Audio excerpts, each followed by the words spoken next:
Voilà, l'entraînement est terminé. Du coup, alors on voit que l'erreur a bien diminué et que notre algorithme DeepSarsa a bien progressé. Donc on a les revenus ici qui ont bien augmenté. Alors on a eu une petite chute ici, mais ça a été rétabli.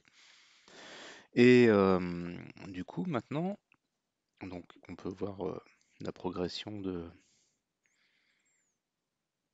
le- de l'entraînement qui s'est correctement déroulé. Et du coup, eh bien, ce qu'il faudrait faire maintenant, c'est faire un petit test. Donc là, on va commencer par initialiser notre environnement, récupérer l'état initial.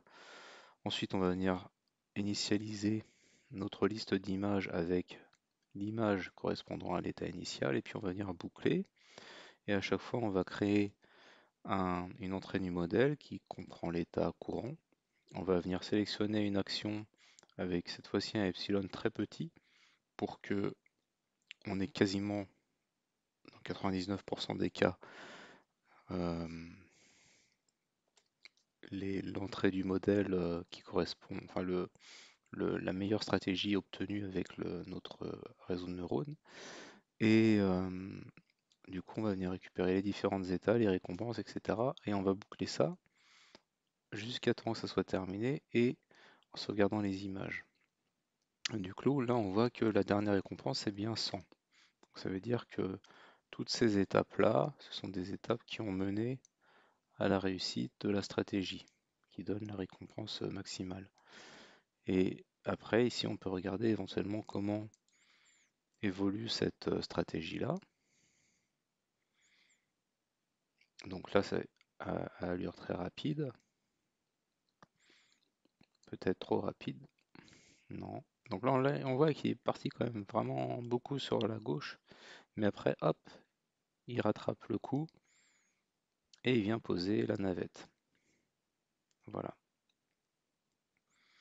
Donc c'est une stratégie gagnante. On peut éventuellement en lancer une autre. Voilà, il en a fait une autre ici. Pareil, une stratégie qui arrive à une récompense de 100. Et pareil, si on lance cet exemple, cette fois-ci, il part plus vers de ce côté-là.